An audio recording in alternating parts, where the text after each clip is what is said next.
All right, everybody, I have 12:02, so we're going to go ahead and get started.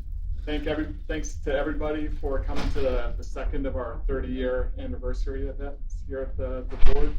Today we have an external speaker to talk to you all. His name is Bret Kugelmass.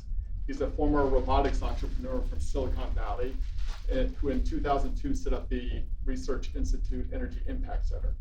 Among other climate change research and economic analysis, they host the Titans of Nuclear podcast, where they've interviewed hundreds of experts on nuclear energy and related topics. So today he's going to discuss the evolving nature of this century's threats and the critical role of government protecting the public. He will also address the counterintuitive nature of nuclear communication in particular, challenging accepted wisdom on public education and community engagement. Furthermore, he'll highlight what he and his team have learned about the solutions necessary to solve climate change and the critical concepts missing from the public narrative. So could you all help me in welcoming Bret?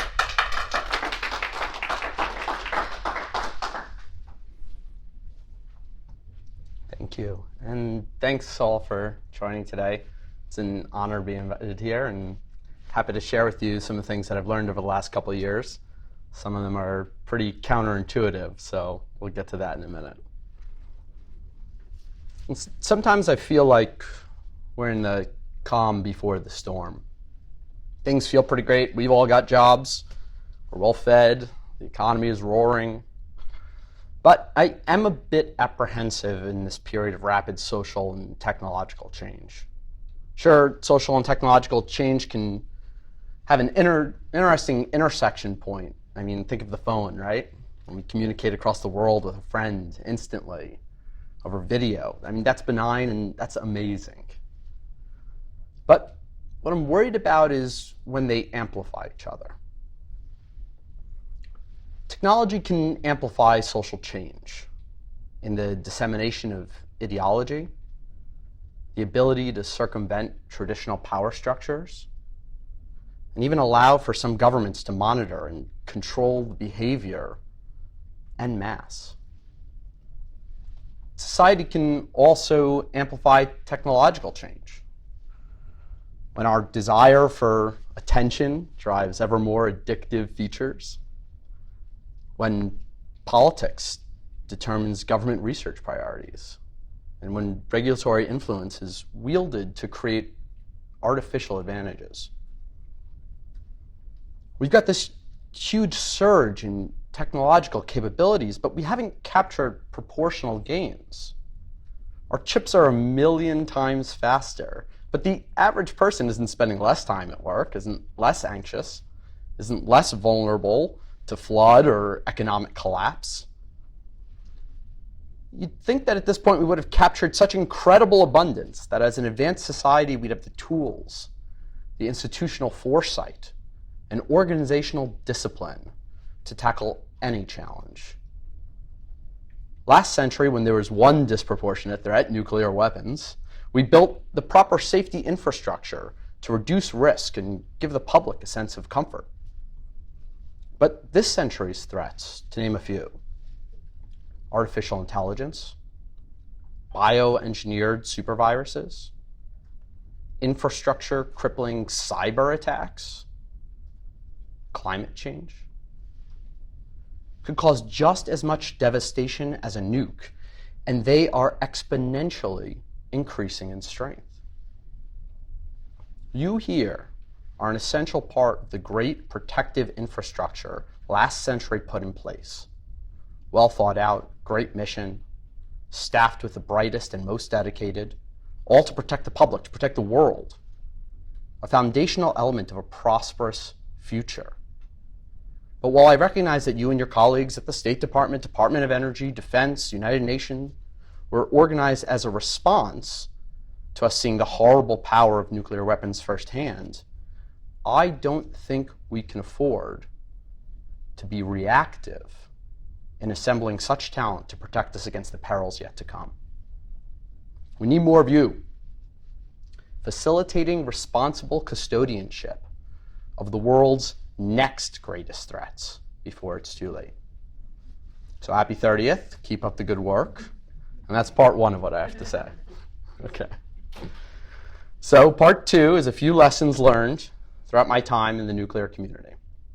Now, these lessons are specific to nuclear energy, but I thought there might be some overlap that you benefit from as well. For those of you who are not familiar with my work, I'll quickly summarize the last 2 years. In 2017, I launched the Research Center here in DC to explore energy's role in climate change and its potential for deep decarbonization. Within just a few months, my team calculated that no source other than nuclear energy could remove the 1,000 gigatons of CO2 in the air without making the problem worse via its own carbon footprint. That's irrespective of cost. So we spent the last 18 months meeting with 1,200 experts and counting. We've asked over 15,000 questions across technology, economics, policy, industry, regulations, weapons, waste, radiation, and more. Coming from an outside perspective, we realized there are few things that the nuclear industry believes wholeheartedly, universally, are continuously reinforced at conferences, at workplace trainings, written about in books, preached at lunch and learns, but in fact are patently untrue. Now, normally I'd keep these to myself, as it's not going to make me any friends in the nuclear crowd. But before the tone turns, I just want you to know I have never met a more talented, intelligent, and honorable group of people as you and your colleagues in the nuclear community. It's really something special, but that doesn't mean you can't be wrong. Since I was asked to come here and share with something new, I brought with me 2 nuclear mythologies, so I'm calling them, that we've compiled over the last couple of years. So please keep an open mind, and this is your last chance to take a bathroom break if you're easily worked up. Okay. Nuclear mythology number 1. That if the public were more educated on nuclear, that they would like it more, that they would trust it more. Nuclear mythology number 2. That engaging the public, creating open forums, inviting their opinions, reaching out to communities is a good idea. Now, historically, both of these narratives have emerged as a reaction to a story I've been told over and over again. I've heard it like 57 times in the last 6 months. The public doesn't understand us. They don't like us. Woe is me. It's our own fault. Curse our forefathers who for so long kept our technology in secret, creating an atmosphere of mistrust, unnecessarily tying nuclear energy and nuclear weapons. Does it ring a bell to anybody? It's all cow dung. Let's tackle these one by one. First, education. How much education would you like them to have? A dual PhD in nuclear engineering and radiation science? Or would you like them to know just enough to know that a bomb and a reactor are different, but know nothing more? Because I have a master's degree in mechanical engineering. I spent 2 years doing nothing but meeting with nuclear experts, asking thousands of questions, reading every textbook and white paper I can get my hands on. I'm incredibly motivated to learn, biased in favor of nuclear, and I've been left more skeptical of the industry's expertise in its core function, radiation protection. I've been educated that radiation is so dangerous, the threat it poses is so severe, that it is worth more to us in the US to spend money continuously cleaning it, even once below background levels, than we do on childhood malnutrition, removing lead from our water pipes, or replacing real carcinogens in industry.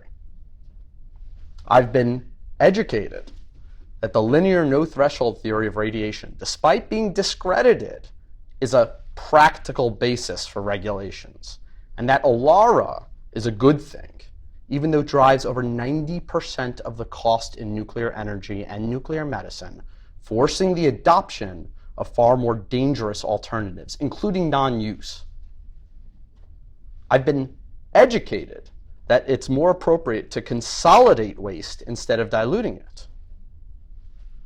And I've been educated that in the case of a light water reactor meltdown, where the maximum possible exposure to the public is less than which anyone has ever been hurt, that the appropriate response is to evacuate. even after what we saw happen in Japan, that displacing tens of thousands of people from their home for years, systematically destroying their land, flat out murdering 1,000 of their elderly, disabling their entire country's ability to create electricity, committing $200 billion in cleanup costs, that evacuation is even on the table is some lesson. It's a really good thing I got a non-nuclear education first. Otherwise, given what I've learned, I'd be terrified of nuclear energy. Be careful what you ask for. If the public actually learns what the nuclear industry wants to teach them, they'll rationally decide nuclear can't possibly be worth the risk. How are we feeling? Can we take one more mythology? Okay, here we go. All right, public engagement. I know this one's near and dear to everyone's heart, but let me tell a story. Last week I was in Mexico City and I was visiting the head of their nuclear regulatory authority. This is a man who's been around since the dawn of nuclear commercialization, and he's seen it all. In reflecting on the mistakes of the nuclear industry, he recounted a story to me, which I'll pass on to now. A team from a nuclear company goes out into the countryside, selling the idea of building a nuclear power plant. They knock on the door of one ranch and say, "We'd like your input. We'd like to hear your opinion on building a nuclear power plant in your community." The couple invites them in, and here's what they have to say. "Here are the ways that our technology is safer than ever before," says the nuclear company's representative. "We've got intrinsic properties, passive features, double backups to boot." The couple listens politely, and after their community outreach expert leaves, the wife turns to her husband and says, "You know, they just built an oil refinery next door, and nobody from there ever came to us to ask for our opinion. I sure don't trust those nuclear people." It is counterintuitive and may not seem nice, but asking for community input projects weakness, and people assess you on how you act, not just on what you have to say. The solar panel salesman does not discuss their features to prevent you from falling off a roof during a cleaning or electrocuting yourself after a storm, even though falls and electrocution are the two most likely ways a homeowner can die. If you were to ask them about those risks, they would look at you like you were crazy, and you would feel like it is not a threat. The industry would fight tooth and nail against regulations to protect them against those risks, no matter how cheap they are, because protection scares customers. What do the solar companies sell to you? They show you a picture of your neighborhood's roof, appealing to feelings of jealousy. And they promise you the maximum amount of money you could possibly save, appealing to your feelings around finances. Selling here is the key. And although these examples are geared towards nuclear energy, no matter what your product is, you should sell it based on the intersection of your customers' values and your solution's advantages. And then you go back to the office and work ethically to guarantee them a net benefit. The word safety makes people feel less safe. If you catch yourself saying it, bite your tongue. You may be well-intentioned, but you are your own worst enemy, and you're hurting your customer and the public in the end. Furthermore, from what we've learned from digging around the many of our laws around safety, is that half of the legal requirements, which I challenge as unnecessary, aren't there on a risk basis, but are there to appease public concern, which is doubly heinous, since not only does it actually make the public feel more frightened, but it escalates costs, destroying nuclear's economic competitiveness. When it comes to public engagement, first acknowledge, if you're an engineer, this is not your forte, and even if you're in communications, if you're not studying the latest social science, you're equally as underprepared. All too commonly, we tend to think that the public can influence which industries prosper, when in reality, it is the prosperous industries that influence what the public thinks. So I hope that wasn't too harsh. Our industry, and I call it ours, it's mine now too, I've been with you guys for a couple of years. Our industry guards the knowledge and security of elements with truly magical properties. Nuclear technology is our only hope for salvation. So now, I'll wrap up with a bit on climate to explain why, and then we can open up for Q&A. What the public climate narrative ignores is that it is not enough to go net zero carbon, even across the entire globe in every single sector: transportation, electricity, industry, heat, agriculture. We have to remove the previous emissions in order to stop warming, which are 50 times as potent as new emissions and 100 times harder to solve. Nuclear is the only energy source that can power this process of removing carbon from the air, since it is carbon-free, infinitely abundant, and can run continuously. In order to reverse climate change, we'll need about 10,000 gigawatts of new nuclear built in just a couple decades. And if we wait any longer, we are sentencing hundreds of millions to displacement, civil conflict, and death. I dispute the claims that we need an all-of-the-above strategy. Efficiency, renewables, electrical vehicles. I wish that were true. I like them. I've got an emotional response to them. But these claims are wrong, since none of these approaches can go negative. All of these combined can only work towards offsetting the 20 gigatons of new carbon that will add to the air every year. This is only 2% of the problem and will have no noticeable influence on determining climate change. If we are serious about actually preventing climate change, we need to tackle the problem orders of magnitude larger, the last 100 years of emissions. And only nuclear can do so.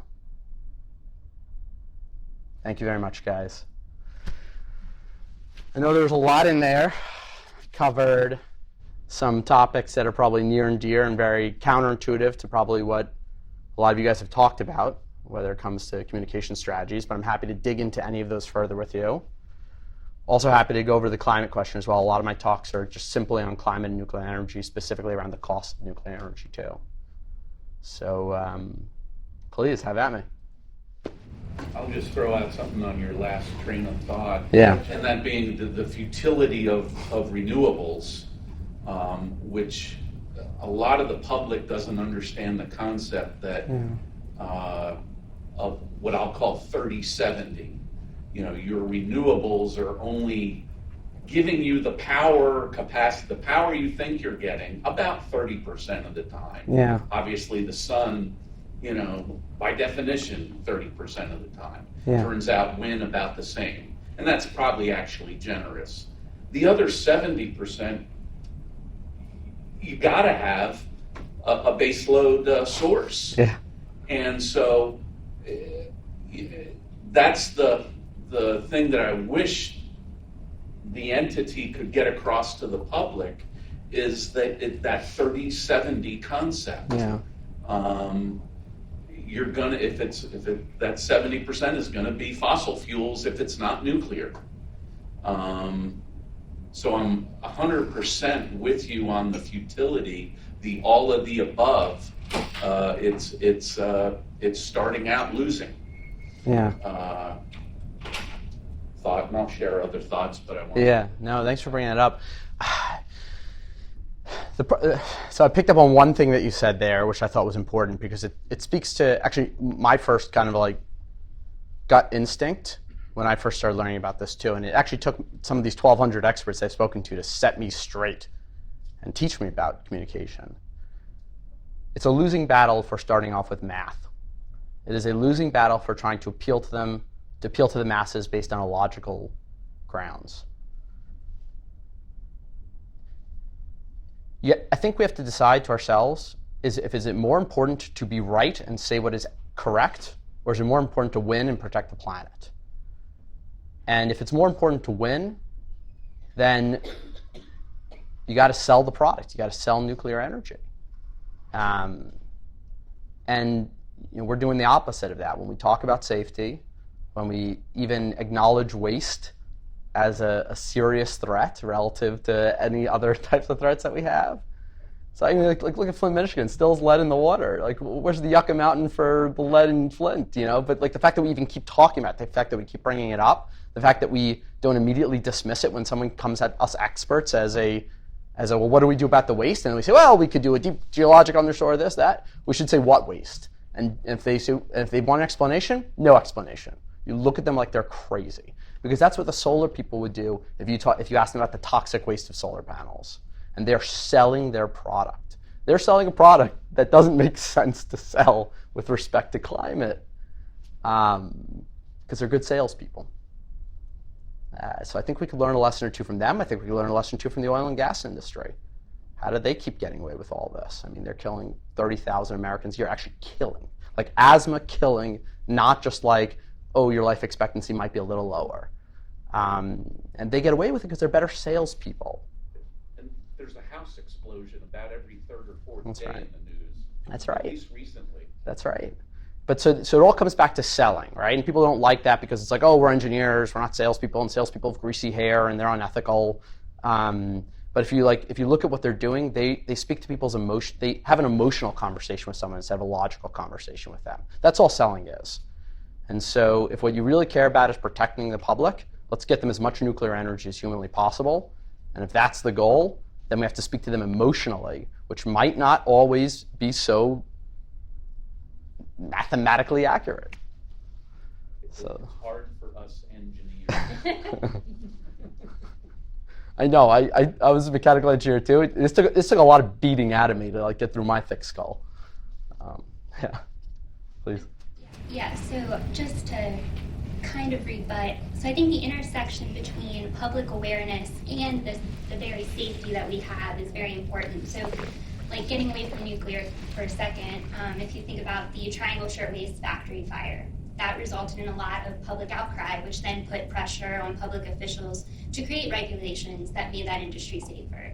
The same thing with Upton Sinclair's The Jungle. Yeah. That put a lot of regulations in place.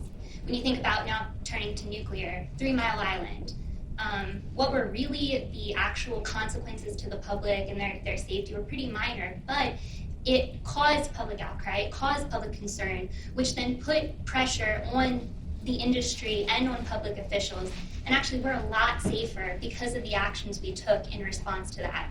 For our own agency, we were created because of a series of articles that came out in the New York Times about some of the hidden stuff that was going on with DOE, which caused a huge public outcry, which then created us as an agency, and we've really improved DOE's safety posture. So it's kind of what's your goal. So I don't know if our goal is to sell the public. I think that there's a lot of really important things by being transparent to the public and having them be concerned about safety that actually ultimately helps them. So I wonder what your thoughts are on that.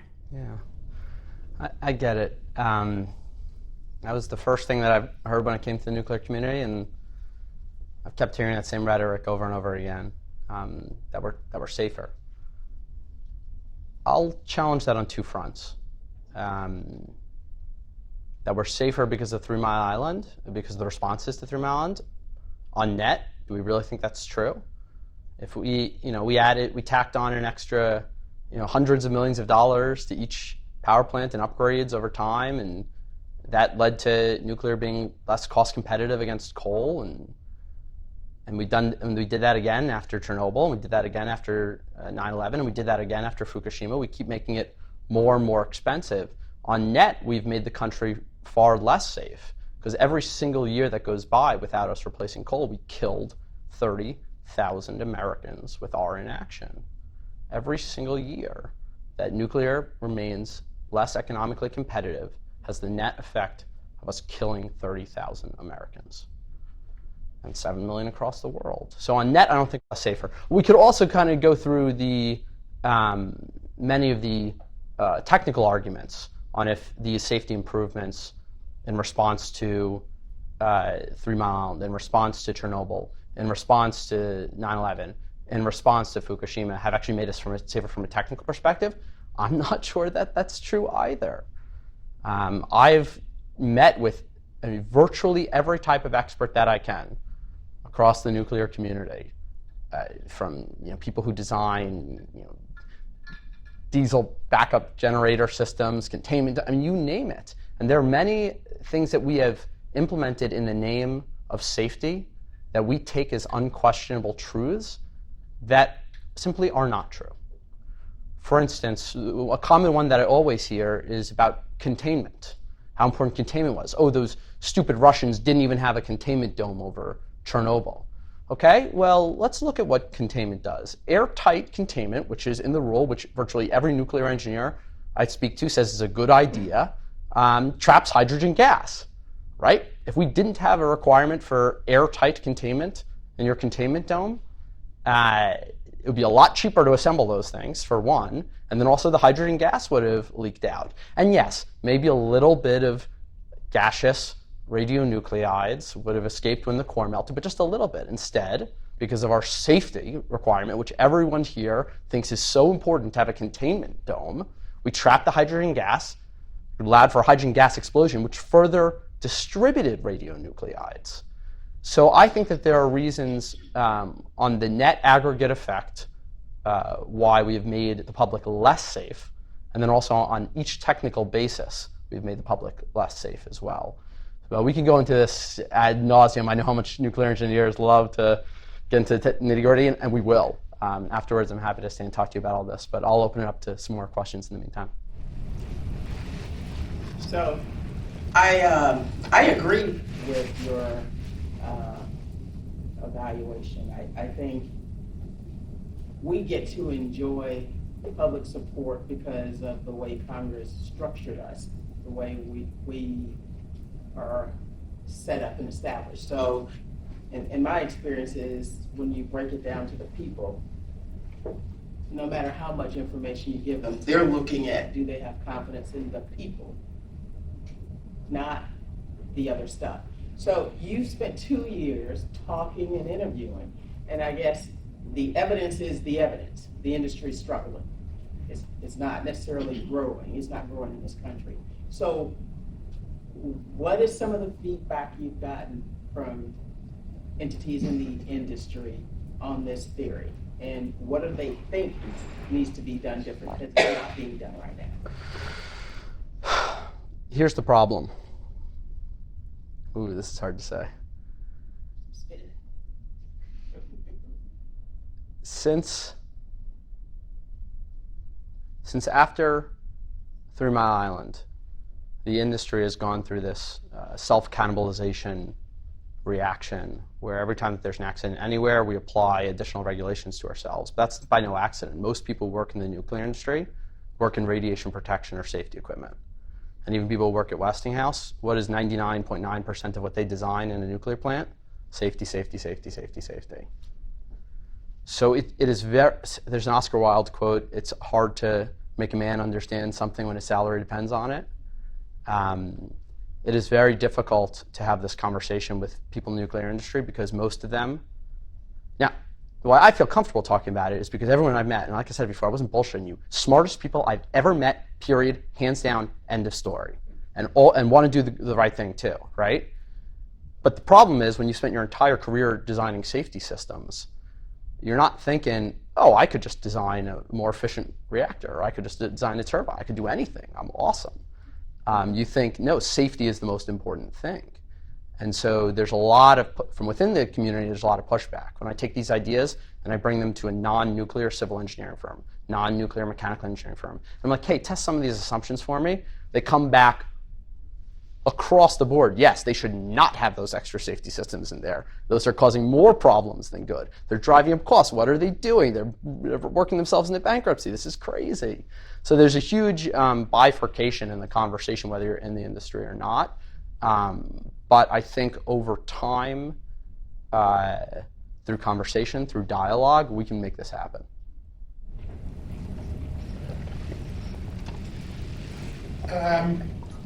I've had the advantage of being in the nuclear industry since I got out of school. My first job was with Westinghouse. I was an intern there, and that summer in '73, I believe, we were selling, every couple of weeks, they'd give us a trinket. We sold another nuclear plant. We sold another nuclear plant. We sold it to this country, that country. And so I obviously joined the nuclear industry and have seen the evolution of these, Browns Ferry, 3 Mile Island, so on and so forth. And my thinking has always been we need to be safe because the lack of education to the public, and that we have to prevent from shooting ourselves in the foot, because that's what's going to shut the nuclear industry down. Public outcry. You seem to be saying that if we got more revolutionary in our thinking and were able to offer the product at a quicker, cheaper type thing, that might overcome people's perception to the dangers, and be more willing to accept the product like they do with other similar industries. Yeah. I mean, like you mentioned before, a natural gas explosion every other day you hear about in the news. Are people afraid to sleep next to their gas stoves? Nope. I mean, it might actually be... I am now.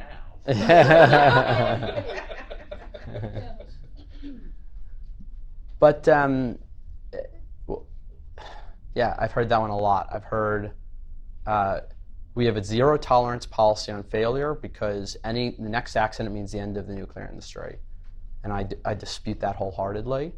I think if we had an accident every single year, the public would like it more. They would accept it more. It'd be like, oh, no big deal. Oh, no one died at that last one? No one died at that last one? What are you even talking about? Why is it on the news? Go back to whatever the Kardashians did last week. It's very counterintuitive. More accidents would be a good thing for public acceptance. I believe what you're saying. So the nuclear industry is defensive, right? We say we're safer.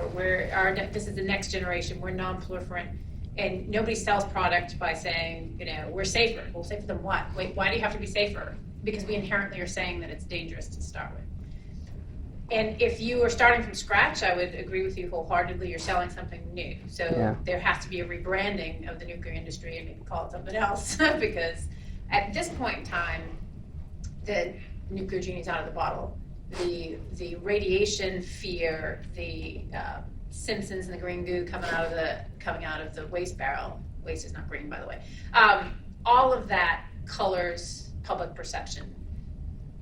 I agree that we shouldn't be combating it with the defensiveness, but how do you get to a point where the general public erases what they've been conditioned to think since 1973 and before about nuclear and about radiation, how to think about it differently? Yeah, you're right. How do we get... So we have an uphill battle. It's going to be harder for us, of course.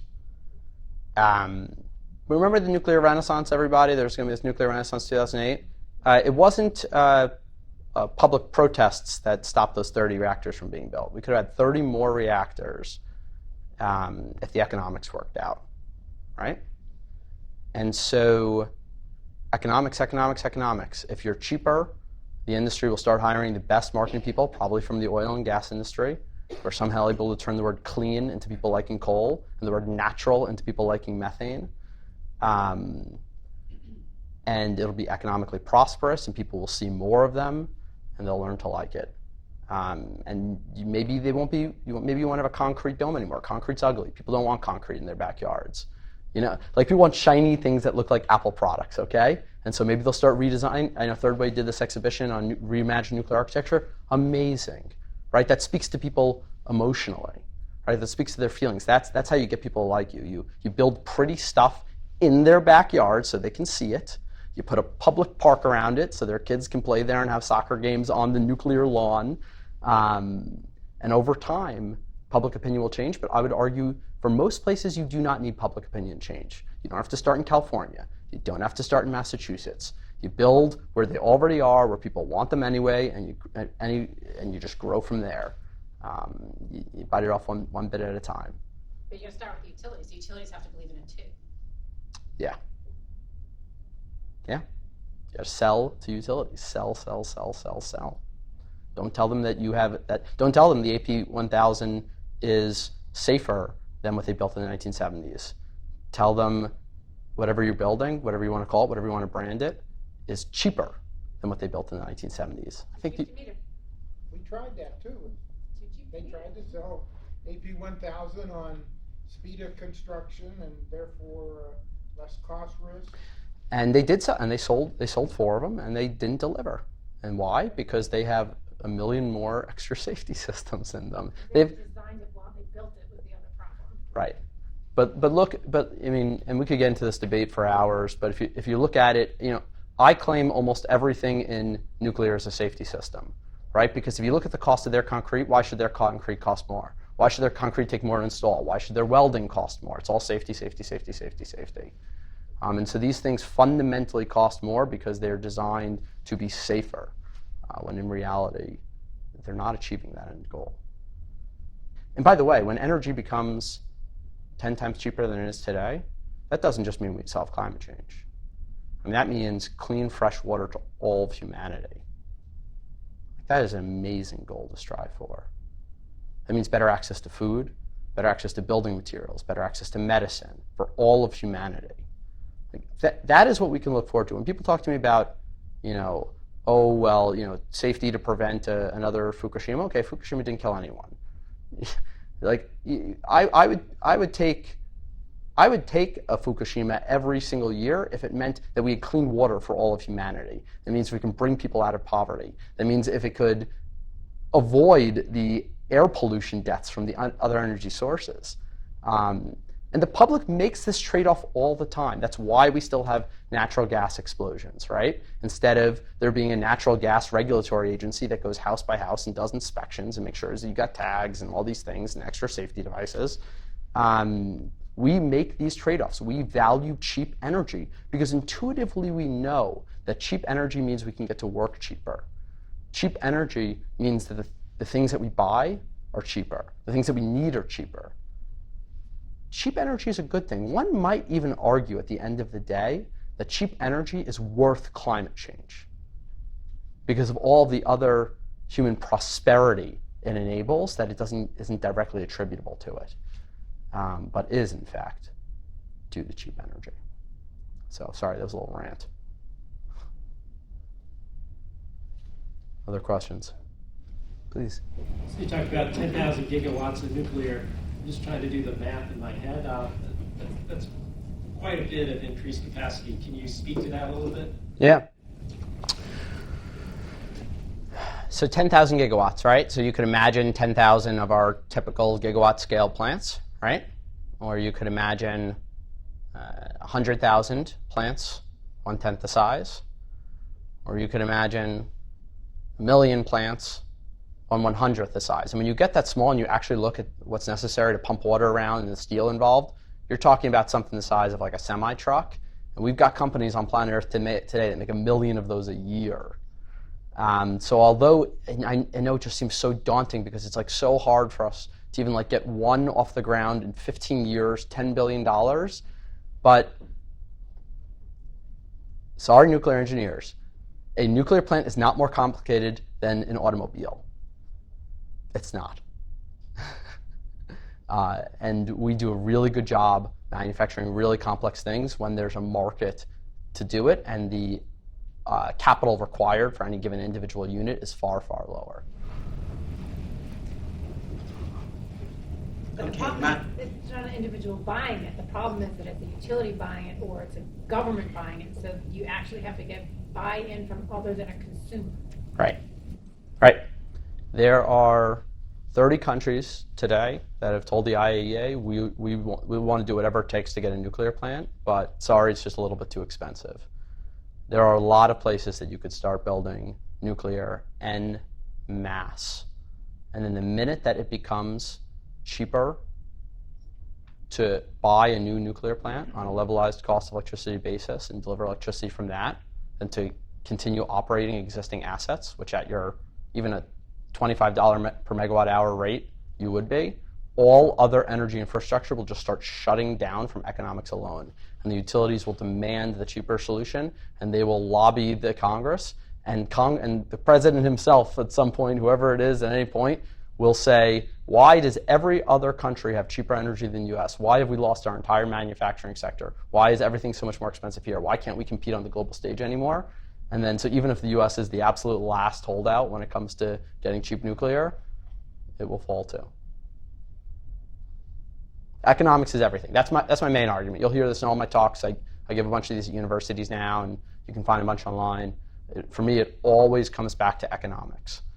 And I know that doesn't always feel true, but if you just look at who's winning, economics, economics, economics, economics, economics. So along. No, simple thing, can you just speak to the global outlook? Because you see, countries like Germany abandoning nuclear power, you see Japan stepping away from most nuclear power. Yep. So you talk about economics wins it all, but that's, if the incentive is saving the planet, right? That's a nice long-term picture. Politicians and businessmen don't deal with long-term pictures, right? So how do you make it, if there's such an anti-global sentiment around the world, at least in the established countries, ironically those that already have it, right, or thought about having it, and then how do you incentivize the world, as you will, to try and say, okay, let's focus on the big picture? Yeah, you nailed it. It's the countries that already have it. It's Japan, it's Germany, it's the US that has lost its developer industry, lost the people who sell it 40 years ago. Now the only thing people are selling in these countries is extra safety equipment, extra radiation protection services. They're selling fear.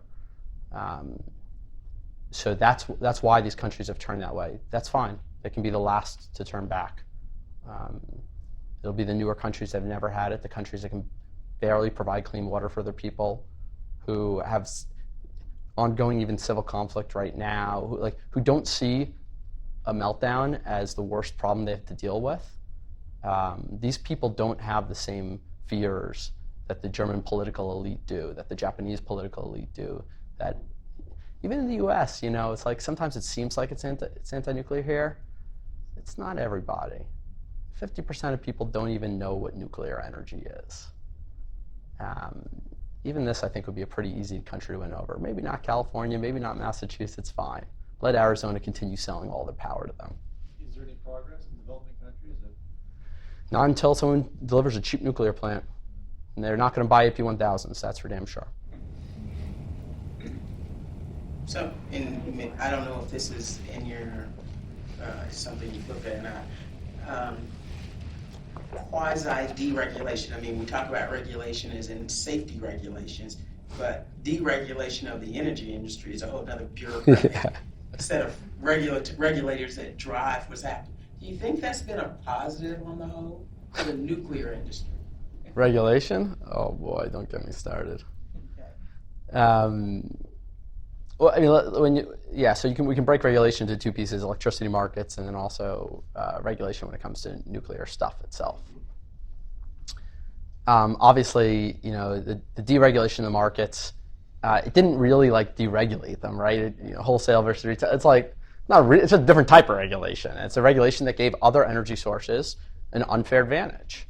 There's a reason that power was regulated to begin with. There's a reason that it lends itself to, monopoly-like companies and needs that extra government step in to fairly value things in the economy, because it's like a big infrastructure thing, okay?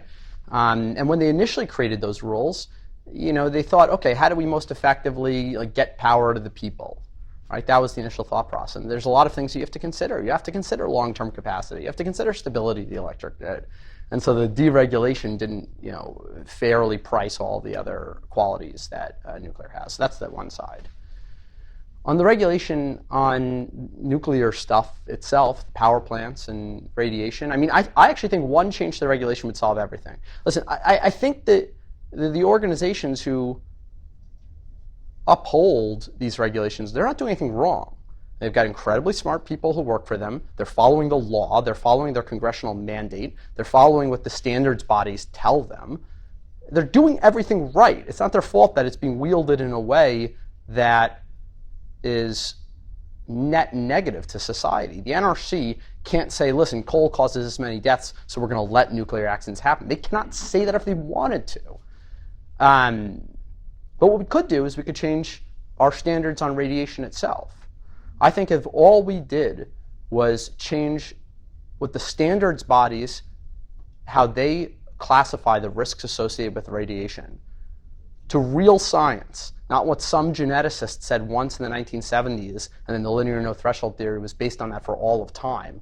All of the science ever since that point says that there is at least a practical threshold for which radiation causes no hazard to human health. And if that were the only change that was made, and all of our regulatory bodies were able to regulate based on that new risk approach, nuclear would instantly become the cheapest energy source that we've ever had. Please.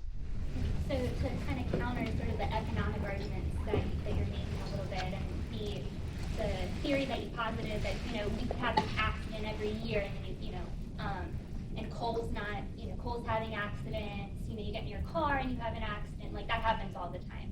But the thing with nuclear power is that you can never just walk away from the reactor. So if a car gets in an accident, that's it. Too bad for the car. We can take it to the dump.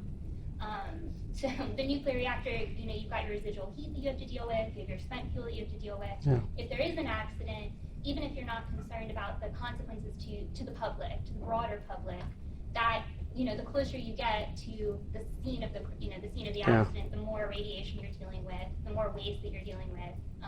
We have to think of long-term storage. Also, economically, when I worked in the commercial sector, the NRC was not as harsh as the industry was on itself, because the cost of just a regular piece of equipment, not even safety equipment, breaking, then you got to shut the reactor down to be able to fix it. I mean, just from a practical standpoint. So they wanted to make sure that we weren't having repeat events, that things were running well. So there's economics. I mean, there's a lot more that goes into it. Yeah. Let me pull those two apart maybe. I'll address the second one first. I've heard that side of the argument that the industry is too hard on itself, but I think what people aren't realizing is that when the NRC can come in and just shut a plant down, costing $1 million a day, a few $100 million a year, the threat of that is what drives the action of the industry to do what they think the regulatory body might like for them. So that's that one piece. The other piece, you can't just walk away. Okay. So I'll take this in two pieces also. So first, if what we did was we recognized, listen, anything less than 100 millisieverts dose causes absolutely no effect on human health whatsoever, you could just walk away. The total amount of dose that incurred to anyone outside of the perimeter of a facility, even in the case of the worst possible scenario, light water reactor meltdown, they're not going to get 100 millisieverts of dose from a light water reactor. So you could just put a fence around it, and that's that. We have thousands of hazardous waste sites on this planet, including every coal ash pond that's ever existed. Yeah, you put a fence around it, and that's it. That's your solution. And then this whole thing about long-term storage, it's kind of crazy too. I mentioned it once in the talk.